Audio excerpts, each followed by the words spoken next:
All right, all right, all right. I think it's gonna get live and Midnight loud on the Drive-In and Warsaw. Warsaw is a traveling band from Flagstaff. what? There you go, Ken. We're not a Flagstaff. We're not a traveling band from Flagstaff. We are for music lovers only. We're gonna talk guitar legends. But let us Sorry, know where you're I was tuning trying to do from. my best live MTV. Let us know if you are from Flagstaff, because that would be groovy. Well, they said Warsaw, so I wonder, are they from like another country?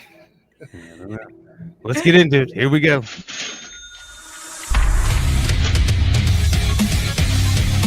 Welcome to For Music Lovers Only, a podcast where each host makes a top 5 list of their favorite songs from this week's topic.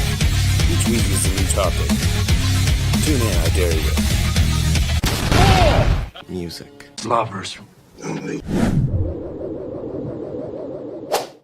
They just like us. I got Kevin talking to himself and talking to Warsaw. I got my slides over here moving all around. I knew what was going on. We got a turkey badge and a fall festival border here, and some turkey wagons and some autumn corns. I don't know where they came from. But yeah, we're all over the place. We're gonna have fun. We're gonna have fun. Kevin's gonna get loud. You're gonna get a free show. So that's. I should take my other camera in there and just set it up, huh? No. But I'm Josh, the artist known as JRB5. As always, I got Sontia. Coach had some work shenanigans to take care of, so he's shenanigan at work right now. So, yeah. Coach, assistant coach K711 is filling in. Right now. What's going on, everybody? Well, I am open for business, so if I just lost a sale, I'm blaming it on you. No, I'm just kidding. It was probably fine. Tell them to come back in an hour, 45 minutes. Let us talk our damn music and come back in 45 minutes and buy that art.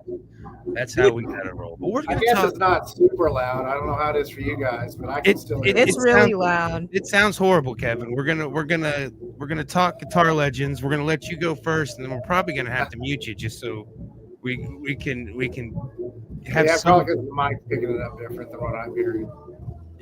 It definitely is picking it up. Let's rip, Bob.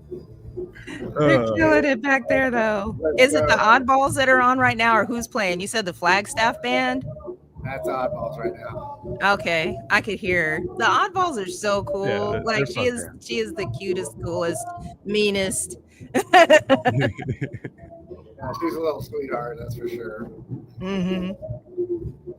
That's it. So while you're having your fun, today I am going to go see some of our local folks at It's Gone. I had it queued up and it's gone. Right there. At the Ritz. There we go. Just moved it. At the Ritz show. So if you guys aren't there, go there after you watch this and support. Yeah, this was a birthday party for Zach, Big Zach's wife.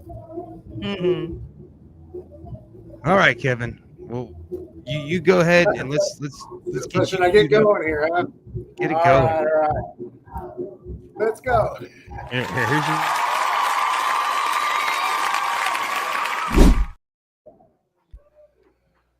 Now, your level of frazzle is amazing. I know. It's been a hell of a week. Song to do my top 5, but it said guitar heroes or guitar whatever. So what I've done is I started off one that I got hooked onto because of Hee Haw. Yee. Yep. Glenn Campbell. Glenn Campbell? Yes. And, he did the Wichita Lineman. Yeah. He would play with the Wichita Lineman here in town. So I saw him live when I was like 10 or something like that. And the song is Back Home Again, 1973. Yeah. This is when he first got started, pretty much. I mean, knowing who he is. He was on before that. And he did a Tonight Show, and he started the song was called Back Home Again, and he just started shredding. I mean, before shredding was shredding. You know what I'm saying? Mm-hmm. And he did it several times. Wasn't Roy God. Clark on Hee Haw? Huh? Wasn't Roy Clark on Hee Haw? Oh, Roy Clark was. Yeah, I'm sorry, I but think Glenn Campbell was on Hee-Haw too as a guest. yeah. So yeah, another one is Roy Clark, but Glenn Campbell was the one I picked because he did the lineman. Yeah. The Wichita lineman. So trust me, Glenn Campbell was on Hee-Haw too. But yeah, Roy Clark's another one, but I didn't count him. So Yeah. Mhm. And then another one should be probably one of the all-time greats, period. He doesn't get enough credit. Unfortunately, he's passed. And that's Prince. Mhm. People don't realize that guy lived and breathed that guitar. But I picked a pretty easy one. Let's Go Crazy from Purple Rain. Yeah. One That's a everybody good one. knows. He's done jazz. He's done a lot of times when he's traveling and he's done a show, he'll go to some local bar and just start playing with a bunch of other players. Mhm. Especially if he knows people, he'll bring him in. So he'll do like this all-star bands from the local stuff. And of course, Let's Go Crazy for Purple Rain came out in 1984, which also had a movie. So, Mhm. and then I'm going into Eric Johnson. He's actually been voted the greatest guitarist the last 5 years, believe it or not. And people don't realize that. But the song is Cliffs of Divine from his Avia Music 1990. That's when he first came out. I think what made him so great and special for guitarists is that, like Prince, he can sing. So if you ever listen to some Eric Johnson stuff, that boy can sing. Yeah. And then, of course, I'm kind of rushing here because I know I'm getting blasted out. My next one's going to be homegrown. Mark Shelton from Manilla Road. Yeah. People don't realize back in his day when he was on the top of his game, he was a who's who in guitar magazines, like top 100 guitarists in the world. He would be in these magazines in there. And this one's Mystification from the same album, Mystification, which was done in 1981. He's a hard one to pick, but Mystification is one of their better known songs that got him. And then my last one, I hate rushing like this, but I get what's going on. I had to go with my boy Lance York. If anybody's ever seen the live version of our Star Spangled Kid, again, I say live version because you got to get the Star Spangled Banner in there. And then lately he's been doing that stuff, and then he throws something else on. At the Halloween show, he did the Halloween theme from the movie Halloween. Right at the end, he's done George Michael's. Gotta have faith. Or something like that. And so you never know what he's going to throw in there, but the guy can play. Oh yeah, Lance is insane. I kind of did non-traditional type guitar stuff. I mean, Mark Shelton, obviously, and Eric Johnson, but you know, these are people you wouldn't expect to be guitar heroes, but they were, especially in their own genres. I mean, I almost went blues, almost went back to freaking. What's his name? He sold his soul to the devil. Johnson. The other Yeah. You know, I say, like Jana was saying, Waters, freaking. There's just so many, and it's just hard to pick. So I just kind of picked. I picked ones I've seen live. I do that a lot anyway. So I've seen every single one of these guys live, and obviously I can't see the ones that died 1,000 years ago. But there's my pick. Kind of search guitar heroes, you know, there's definitely like the 70s, that, you know, the 70s was basically, you know, that's where a lot of the quote unquote guitar heroes came from. But again, like you said, I didn't always stick to that because I mean, yeah, they were guitar heroes, but there was also people that influenced them that were guitar heroes. And then our generation definitely had some guitar heroes too, you know, so. Oh yeah, there's a ton. Yeah. He was. Hi everybody. Hi Rachel and Gil and Jana. It's good to see you guys. Queen Sons. I never know your name anymore. It's Sontia, dang it. No, you know my name. What is so interesting is the people who don't know my name, and they're like, and they'll be like, son, and I'll be like, oh, that's me. Hi. I ain't your son. Well, the only guy in the entire planet that calls me K711 is that man right there. All right, well, mute yourself, and then, like I Okay, said, I'll mute I mean, myself. I should as say long that as you one. can hear us, and then you can unmute to chime in if I'll you, step in when it gets quiet. yeah. But yeah, the or- 70s and 80s, especially the 80s after hair metal, guitar gods came out of the woodwork.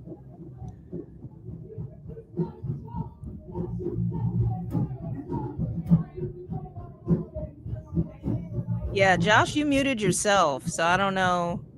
Yeah, I can't hear Josh at all. Yeah, Kevin's louder now. Someone muted me. I didn't mute. I think Kevin muted me, thinking he was muting himself. There we go. Can we mute each other? I didn't think we could mute each other. Anyways, this will go on forever. I have some place to be. Here you go.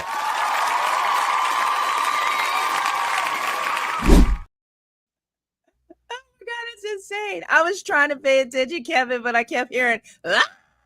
And I was like, oh my God, there's so much going on tonight for a Wednesday. Oh my God, there is so much going on today.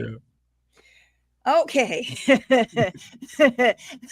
Okay. So when I pick guitar heroes, I pick people and songs that feature the guitars, but I really did pick a lot of people that weren't really allotted, but they really are. Their main feature of everything that they do is the guitar. Like it's part of them. If you see them play any other instrument, you'll be completely confused. Yeah. So that's kind of where I went with it. I tried not to go to just like who everybody else was going to say, but I do have like some old favorites, some real legends, some folks that you cannot deny. So one of those individuals is one of my favorite guitarists and just individuals, period, because he is just take no shit, sort of random, not into the crap of society type person. And this is going to be Jack White. Jack White is insane with the guitar. And the thing with Jack White is he plays a lot of basic chords. Like when you really listen to what his progressions and what he's playing, he's just using what you probably learned your first year with guitar lessons. Yeah. And he's absolutely freaking killing it, like murdering it. Like it is dead. Yeah. I don't know how much more. Notes. That's it. I don't want to keep saying stuff so we don't get banned. But the song that I picked by him is Ball and Biscuits. Yeah. And a lot of the artists that I ran into are really blues. It's a lot of blues. Yeah. A lot of guitar heroes are associated with rock and roll, but you have blues, the original rock and roll. Oh, yeah. Where you started with the flagrancy, with the flair, with the energy. Mm-hmm. So that's my number one. Oh my God. One of these is going to get me in so much trouble and I want to do it, but I'm going to wait. So I'm going to change my number 2 to Buddy Guy. Now there are so many blues legends. You got your Lightning. I don't want to just name them just in case Josh got any of them. Yeah, you didn't get any? No, don't name them. I'm not naming them. I mean, you can name them, but don't name songs. There's a lot of blues guitarists that are really very like that are popular, that everybody knows and so forth. Buddy Guy is well known and he's renowned, but he doesn't seem to get the allotment as some of the other people. So I've been listening to Buddy Guy all day, and Buddy Guy he has that flavor and he has that deep smoking cigarette voice that I love so much when it comes to the blues.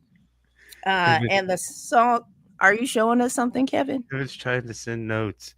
All you gotta do is unmute yourself. Well, you've got yourself muted now, but don't mute me. Sign language. There we go.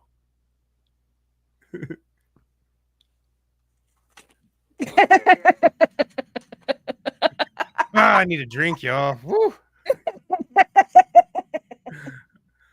Too much for staying on the wagon. Oh. Oh, this is a ooh.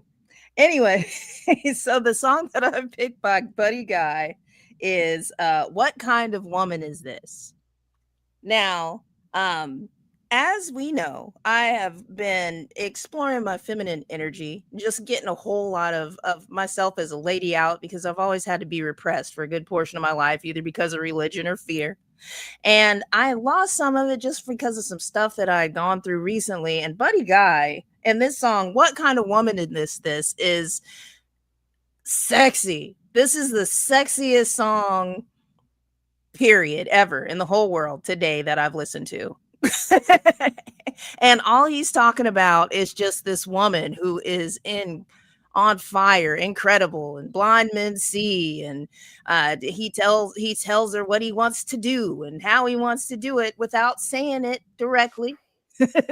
And it just really it really is, oh my god, I don't even know how to explain it. It really fires you up in certain regions. Like it makes you want to go out and dance nasty. It's such a good, awesome song. And the guitar in it is talking and speaking while he's speaking. So the guitar might as well just be singing the whole song and he's just narrating along with it. So that's what I really like. And what I really like about blues guitar is because it's so animated. It's not an instrument, it's another voice. Yeah. So that's my number 2. I think Jordan said it best as Buddy Guy slaps. Oh yeah. Gil agrees. Buddy Guy is pretty groovy there. Yeah.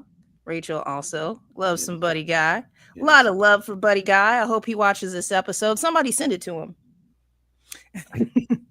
All right, number 3. Oh, I'm not gonna do it yet. I'm not gonna do it yet. All right, so we're gonna do number 3, and it's gonna be Jackie Venson.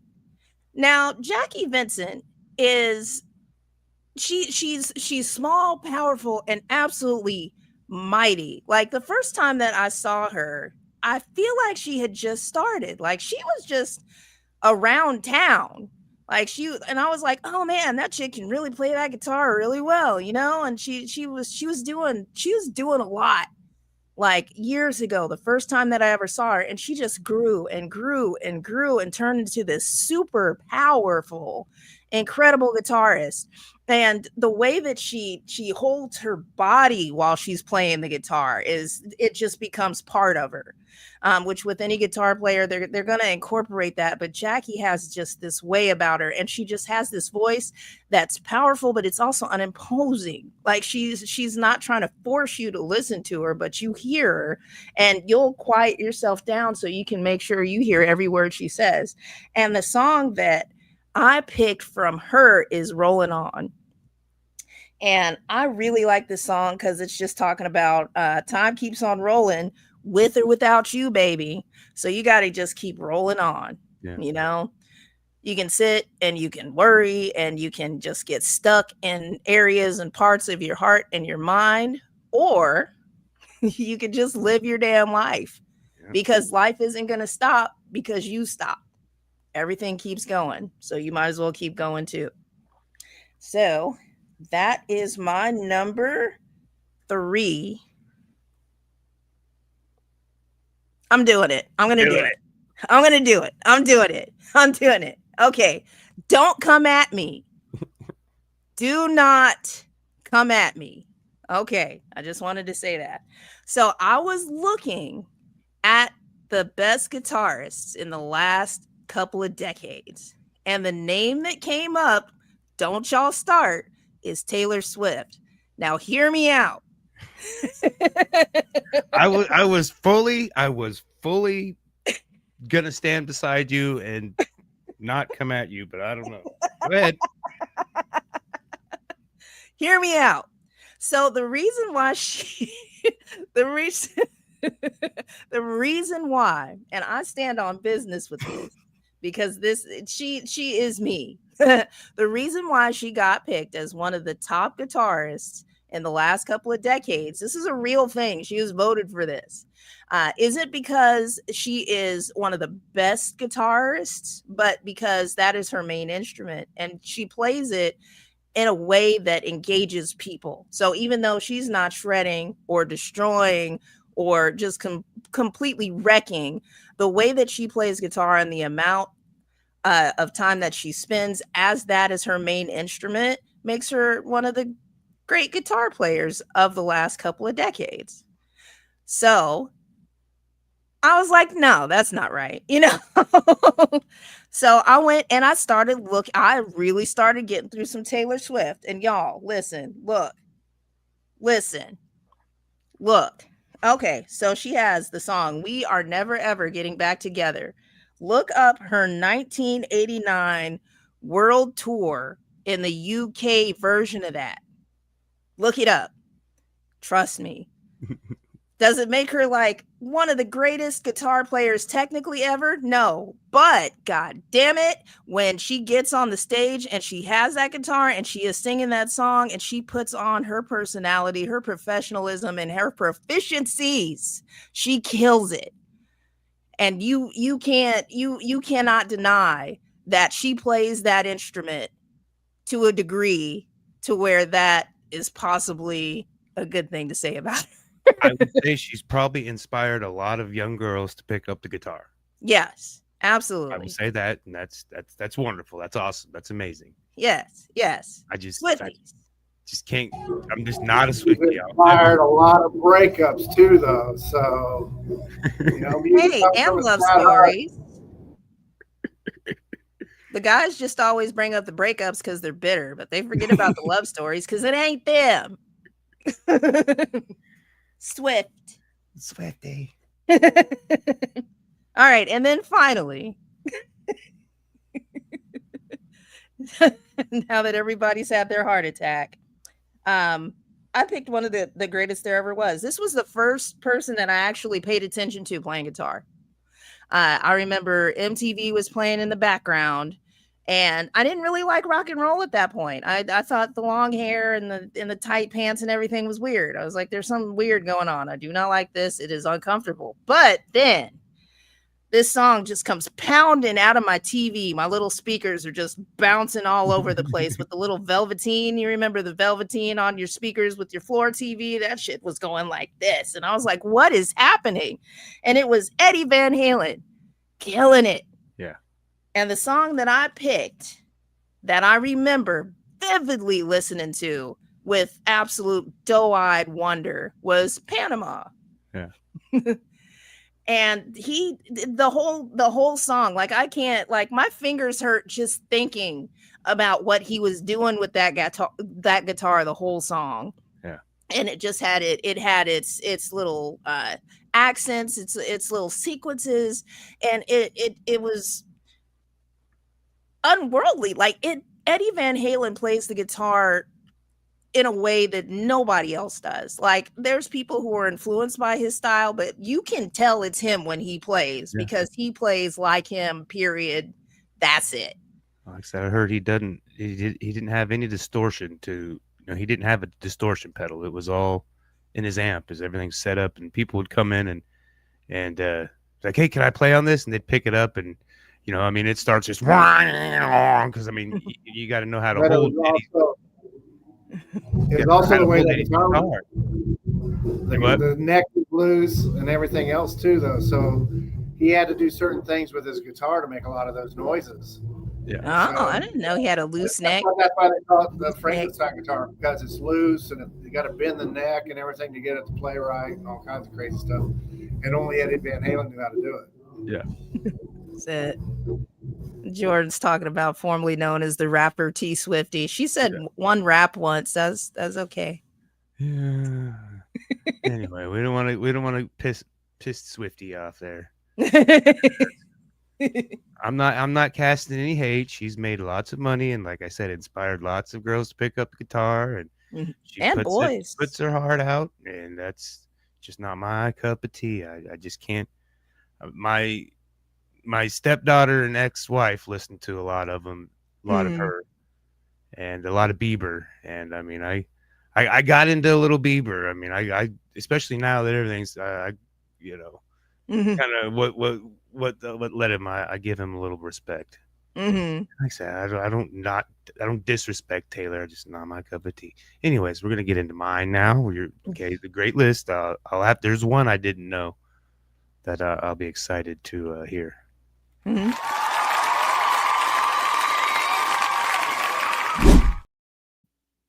And like I said earlier, when I just did a search of guitars, you got your Stevie Ray Vaughns, you got your Van Halens, your Pages, your Becks, and you got this list, and it's mainly from the 70s. All right, and I mean, I know there was a couple from our generation that could have easily made the list, and then it poses the question: what does make a guitar legend? I mean, is it I mean, just because they shred, or just because they I don't know. My number 5 does go back to Mr. Robert Johnson, the Crossroad Blues. Mm-hmm. Take 2, particularly, because that's a good take. And there's just so much legend. I mean, the story behind how he learned how to play guitar is legendary in itself. Mm-hmm. It obviously, a lot of people have taken his 29 songs that he recorded on November 27th, 1936 in San Antonio, Texas, in this little hotel, little Gunter hotel. He recorded these 29 songs, and I think that was the only recording session he ever did.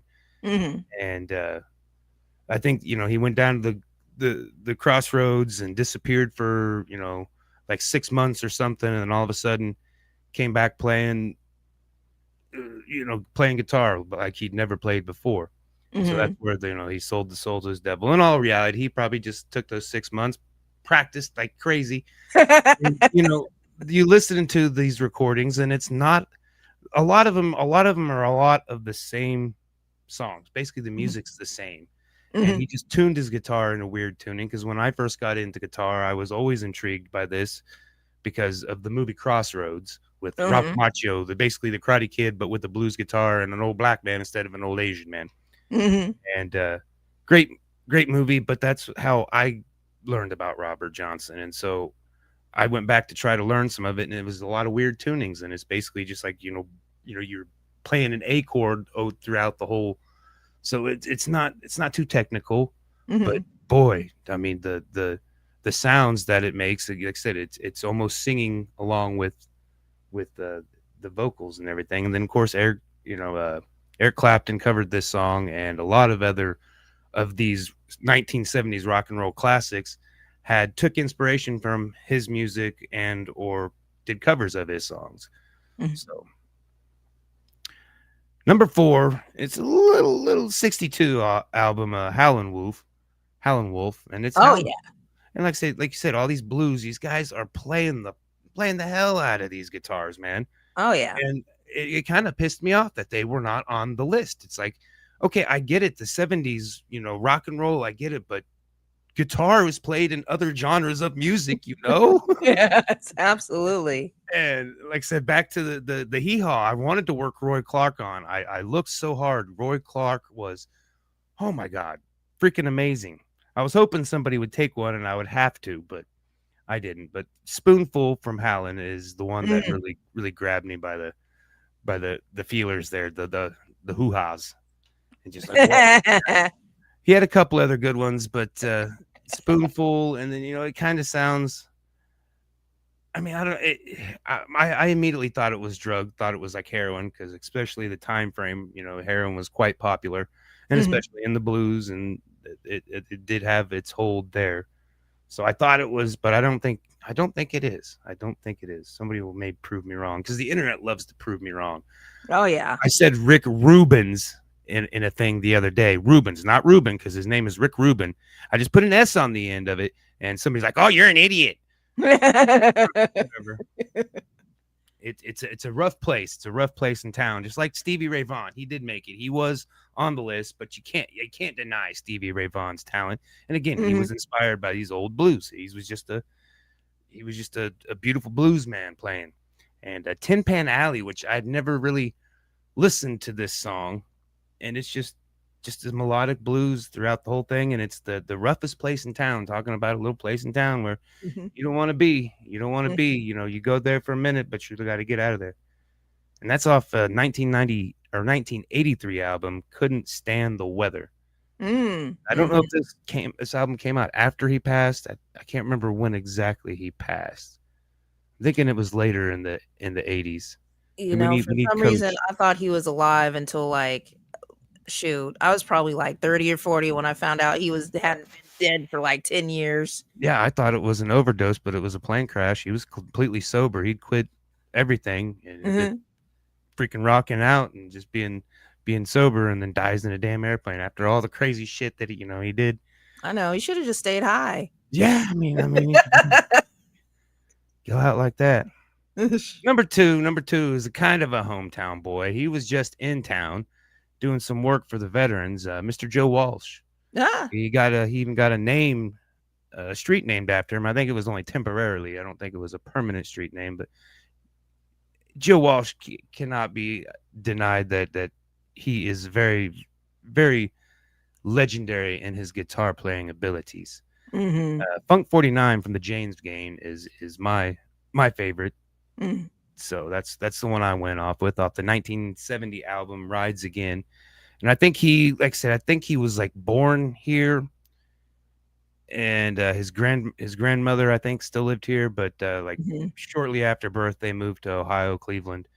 And so that's kind of like a double whammy for me, because my dad was born and raised in Ohio and then Mhm. moved to Wichita. And so to have both of those ties is pretty cool. And then, I was just sitting there eating dinner. Mom always has the news on, and I seen him on the news, and boy, he was looking Sweet. pretty rough, pretty old. And it's like, oh, Yeah, Joe, poor it. But he's again, he's been sober. He left all that dumb stuff behind. So, oh, and yeah. doing a veterans concert. Everybody that I talked to that went to that concert said it was a good time. Yeah. It was a good time. I almost wanted to go, but I keep getting him mixed up with Joe Cocker, I think. Well, what's wrong with Joe Cocker? Ain't nothing wrong with him. Nothing. Nothing.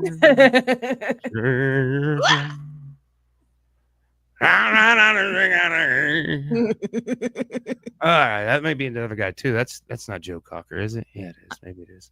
I don't know. There's a lot of Joes. My number one is Mr. Dimebag Darrell from Pantera.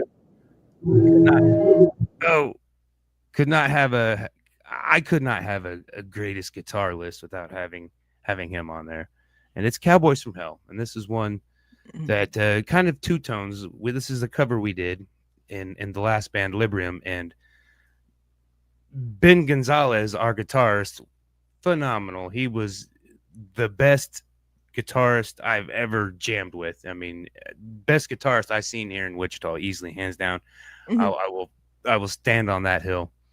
This guy, I mean, it's almost too technical. Some of it, he's sitting there doing the hammer-ons, and I'm like, okay, you could nix at least half of those notes and still get the point across. You're doing too much, Ben. You're doing too much. Mm-hmm. But he just kept going, very technical, and I mean, he practiced. I mean, a lot of the other band members didn't practice as hard as he did. He would go home and practice even after practice, and it was a fun time. But we did, after Dime's passed, we did the first Dime tribute there at the Lizards Lounge. We did like the first and second one, I think, and we did Cowboys from Hell. Sweet. Yeah, we did it with Raven and her old band Apparition was at the Lizards Lounge. That was a fun time. That was a weird place. Lizards Lounge was slimy. Yeah, it was slimy. It was hey, it was part of the history. I would not trade any of my time there. It was good. Yeah. Being fun. But yep. I had Audio Slave. I had Tom Morello, because Tom Morello is pretty legendary, I would say, from our generation as well. Mm-hmm. I didn't want to go with Bomb Track. Bomb Track would have been my rage song, but like I said, Gasoline, Audio Slave, their debut album was yesterday or today, depending on Mhm. if you're in the UK or the United States. But it debuted today in 90. I can't remember now, Oh, or 2002, I think. yeah. That Gasoline is a badass song. But you And could definitely tell on that album that he did not. I mean, none of the band really wanted to be Rage Against the Machine, so they all kind of Mhm. went like polar opposites. Because I'm like waiting for Tom to get down on some shit, and I'm like, Mhm. I mean, these are all great songs, but Mhm. I'm like, it doesn't really demonstrate or his awesomeness. So I had Mhm. to hunt, and I think Gasoline was the closest off that album. I mean, the second album, I think he goes a little bit more crazy. I think he got that out of his system, and then he went a little crazy with the sounds and stuff. I think on the Was second it the first or second album that had Coachella? I think it was the first Cochise, album. Cochise. yeah, it was the first one. Cheese. Okay. Yeah, All right. So that was a good one. yeah. Yeah. But again, he doesn't really go crazy on it like he did with the rate. He was trying to be more subtle. I think He's tired. uh, He is tired of raging. yeah. I mean, it didn't. He didn't want it to be confused. I don't think with and so everything was very subtle. You could hear it. You could still hear it, but it's like subtle. And I don't think he wanted to overshadow Cornell. And I Yeah. mean, from what it sounds like, they all hit it off really well when Mhm. they got together and recorded 29 songs in like 19 days. Mhm. Pretty much the first two albums, basically, and or not recorded, but wrote them, Mhm. and then started recording them. So We'll have to get him on the show and ask him. we'll have to. We can get Tom. Yes, Yeah. we'll have to wait till we go to the afterlife session to talk to most of the other guitarists on our list. I think Eh, I got. I don't think Howlin Wolf's still around. I think he's gone. he's gone. He just passed within the last like 5 or 10 years though. Yeah. He lived a long time. So there's But only one on my list that's alive. yeah, everybody on mine is alive.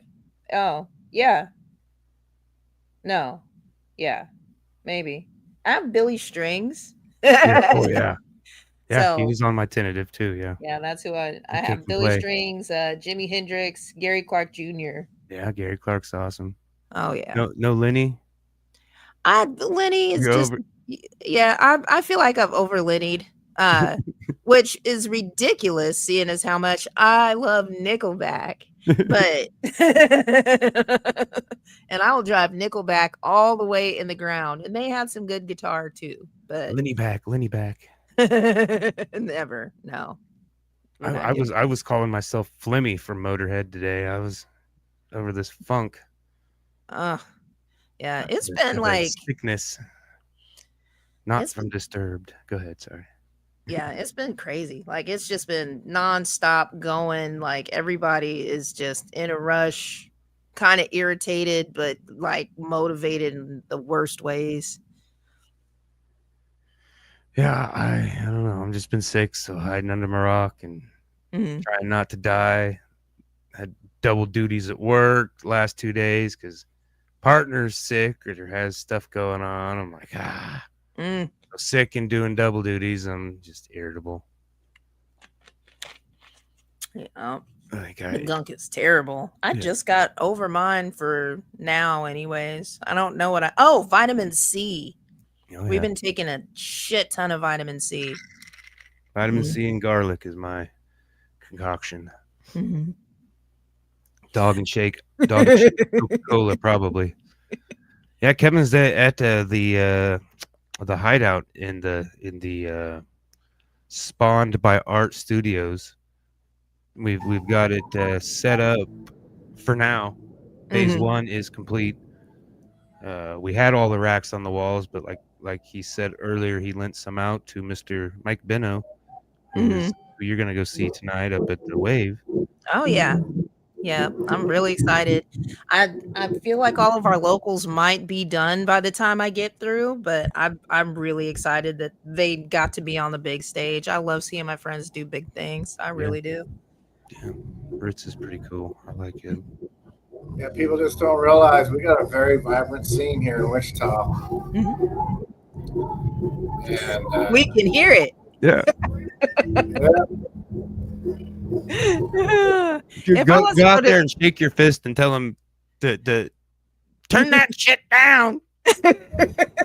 Lousy kids being all noisy and crap. Go out there and do the opposite. Tell them to crank that shit up. I know where the power's at for the building. I'll just go turn it off. That would be hilarious. Yeah, blew a breaker. All right, let's hit the comments one more time. Thanks, Jana. And remember buying Robert Johnson's CDs when they first came out? Yeah, they had like a 10-disc CD or something like that came out with all the songs on it. Yep. And I had it for the longest time. Yep. I bought it was right really, like you said, it was repetitive, but it was canned sound too. You could tell it was not like in a professional studio, even back then. Mm-hmm. The hotel, and it's just him playing guitar, and so I mean he holds it true. But like I said, all these like the string and can thing, when he was singing. Oh yeah. It was really good though. I had it for the longest time, and for some reason I got rid of it. Now I wish I wouldn't have. Oh yeah. To be able to convey your energy and the soul of your music with such sound quality speaks volumes about him as an artist. Yeah, like I said, everybody's copied him. That story has intrigued a lot. The story has inspired. His music has inspired. And old Willie Brown. All right, well, it was a good episode. We need to get our artist pick for next week. I think that's what we're going to do. So we'll get with Coach and see what our pick, send it to the polls, let our awesome viewers and listeners vote on it. Let us know what order we're going to do. Mm-hmm. And then we'll I think that puts us at one more needs to do. And we'll pick a year. We'll pick a year and end up that. Seems like the shows that have pretty cut and dry. I don't know. I mean, the last two episodes are last week's episode is now the least viewed episode. And like I say, it's just algorithms and things. It's nothing we're doing. It's just the way it is. And yeah, I know we're not big enough to watch the numbers, but damn it, I got to watch the numbers because that's how you judge yourself. You work on things. Mm-hmm. Here's how it's really going to happen. An episode that happened like 3-4 years ago is just going to explode. Huge. That's how it works. Somebody else's show. I mean, how many bands, how many other shows have done that? They've been out for 5, 6, 7 years, and then all of a sudden, something from many years ago all of a sudden just gets blown out. Boom! All of a sudden. Yeah, we did that song like 10 years ago, and now it's number one today. Yeah, like I say, the personalities one is up to 1,400 views, 1,400 views now. Indonesia's still loving the personality one, so I don't know. Maybe I'll just re-air it for the 2 weeks that we're taking off at the end of the year. Just replay. I don't know. Oh my goodness. But all right, good episode. Let you all get back to what you all are doing on with your nights. We're gonna get off of here. All right, and then catch us Wednesdays at 8 p.m. Almost every Wednesday. I think we're gonna be 3 shy this year of Wednesdays. Available Wednesdays. Oh, because of the Christmas and. And we need to get another artist salt before this year's over. Yeah, I was gonna reach out to somebody and see if they wanted to do it. I'd offered a while ago and hadn't heard anything. So maybe I know they got things coming on. We So need maybe to finish that one piece. Yeah, we at least finished that piece. That's been there for like 6 months, 4 months. That's the longest we've ever taken to do a piece. I think it's the entire year. I mean, we started it. Because I don't remember doing any other pieces prior to it. No. But we'll see you next time. All right, bye. Thanks for having me.